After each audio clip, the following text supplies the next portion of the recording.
Niniwala po tayo bilang Kristiyano na meron tayong Ama sa langit. Ngayon, yung Ama nating sa langit, meron siyang gusto para sa atin. Bilang Ama, hindi niya pinagdadamot yun sa atin. So, ibig sabihin, kung magre-refer tayo sa Biblia, punta po tayo sa Matthew 5, verse 48. Kayo nga'y mangagpakasakdal, na gaya ng inyong Ama sa kalangitan na sakdal. Si Jesus Christ, nagtuturo siya sa Sermon on the Mount. Yes. Kaya tinuturo niya, yun pala ang Tagalog ng perfect. Magpakasakdal. Magpakasakdal. Sakdal ka na ba? Hindi pa. Para kung sasakal eh.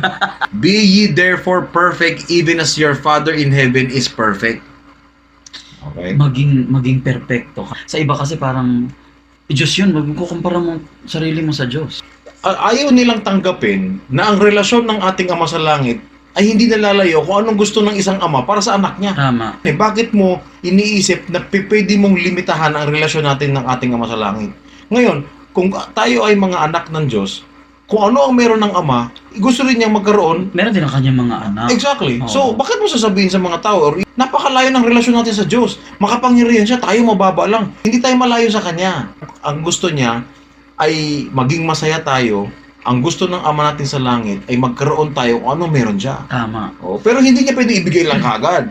Gusto niya paghirapan din natin kasi gusto niya sumunod tayo sa Kanya. Tama. Maaari kasing, Kuya Jack, hindi nila naiintindihan pa sa ngayon yung potential ba natin. So, isipin niyo po, mga kaibigan, kung parang hinadlangan na natin yung ating progression. Kumbaga, tao lang tayo. Pero, napakalino naman dito nung sinabi ni Jesus Christ na magpakasakdal kayo or maging perfecto kayo. Kung gusto ng Diyos Ama, maging perfecto tayo tulad niya, hindi naman tayo pwede maging perfecto sa isang iglap. Oo. Marami kasi tinuturo sa atin ang mundo na maniwala lang tayo sa isang bagay, akala natin, makukuha na natin. Hindi ganoon ang Ama sa Langit. Kailangan mo pagtrabahuan.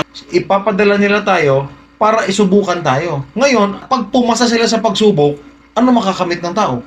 Dapat may reward talaga. Exactly. Yun ang gusto natin. Ano yun, tatrabaho ka sa wala? Hindi ipapagawa ng Diyos yan kung wala siyang kapalit na blessing or reward. No. Meron palaging blessing at reward yung binibigay ng Diyos. Sa pananaw bilang members ng simbahan ni Jesucristo ng mga banal sa huling araw, ang gospel po natin nakasentro po sa pamilya. Pamilya ang pinakamahalaga. Yan ang isa sa mga mensahe ng Diyos eh. Pinakasikreto niya na ang pamilya hindi lang yan magsasama sa lupa. Although malungkot kasi maraming nagre-reject, no?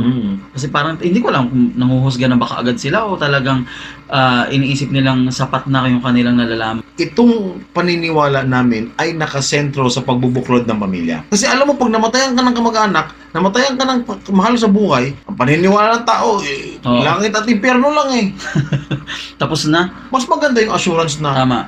kapag namatay ang pamilya natin, huwag ka mag-alala, may pagkakataon na makasama mo siya ulit. May pagkakataon, may paraan. Maghanap ka sa ibang reliyon, walang ganun. Oo. Saan mo makukuha yun? May sikreto ang Diyos. Ngayon, doon natin pag-uusapan ngayon kung paano niya i-deliver yung sikreto niya. Oo. May sikreto ang Diyos eh. So, anong ginagamit niya? Sasabihin lang sa'yo, o anak, gusto kitang makasama mong pamilya mo. Pero, Bahala ka na. wag mo nang sabihin sa iba, ha? Baka magtampo. Huwag naman. Baka sumama eh. Baka sumama eh. Baka mainggit.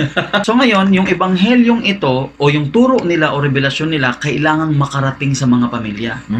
At yaan ay makakarating lamang kung tatawag siya ng prophets. May sikreto ang Diyos na hindi niya basta pwedeng sabihin. Ang sikreto na yon ay tumatawag siya ng mga propeta kasi yun ang mouthpiece niya para sa mga tao. Hindi niya pwedeng sabihan isa-isa. Siya ang gumawa ng lahat, pahirapan yung sarili niya. Patandaliin niya yung trabaho niya. Siyempre. Mayroon siyang representative. Representative. Tatawag siya ng isang propeta or representative